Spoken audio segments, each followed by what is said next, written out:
அஸ்ஸலாமு அலைக்கும் வரஹ்மத்துல்லாஹி வபரகாத்துஹு. சுவனப் பேரரசி ஃபாத்திமா ரலியல்லாஹு அன்ஹா அவர்களின் வாழ்வில் நடந்த படிப்பினை சம்பவம்.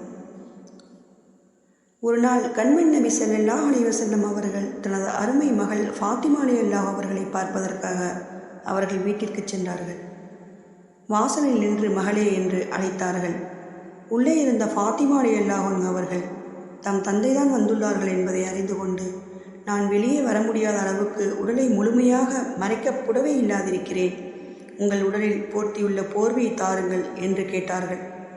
பதறிப்போன நபி ஸல்லல்லாஹு அலைஹி வஸல்லம் அவர்கள் தங்களின் போர்வையை உள்ளே வீசினார்கள். ஃபாத்திமா ரலியல்லாஹு அன்ஹா அவர்கள் அதை எடுத்து உடலை முழுமையாக மறைத்து கொண்டார்கள். பின்னர் அண்ணல் நபி ஸல்லல்லாஹு அலைஹி வஸல்லம் அவர்களை வரவேற்றார்கள். நபி ஸல்லல்லாஹு அலைஹி வஸல்லம் அவர்கள் உள்ளே நுழைந்தார்கள்.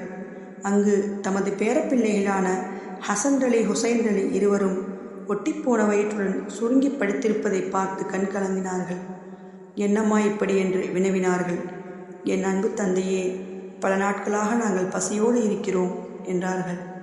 உடனே நபி ஸல்லல்லாஹு அலைஹி வஸல்லம் அவர்கள் தமது சட்டையை உயர்த்தி முபாரக்கான வயிற்றை காட்டினார்கள். அவர்களது வயிற்றிலே கற்கள் வைத்து கட்டப்பட்டிருந்தன. நானும் பல நாட்களாக பட்டினியுடன் இருக்கிறேன் அம்மா என்று கூறி மகளுக்கு ஆறுதல் சொன்னார்கள். பிறகு தனது முபாரக்கான விரல்களை அருமை பேரர்களுக்கு சூப்ப கொடுத்தார்கள்.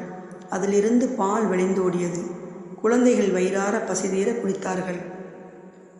இச்சம்பவத்தின் மூலம் நாம் அறிந்து கொள்ள வேண்டிய படிப்பினை: உம்மஹாத்துல் முஃமினீன் கதீஜா அலி அம்மையார் அவர்களின் சொத்துக்களை கணக்கு போட்டு பார்த்தபோது இன்றைய அமெரிக்க டாலர் நிலவரப்படி 800 கோடி டாலருக்கு அதிபதியாக இருந்துள்ளார்கள் என்பதை வரலாற்றாசிரியர்கள் தெரிவிக்கிறார்கள்.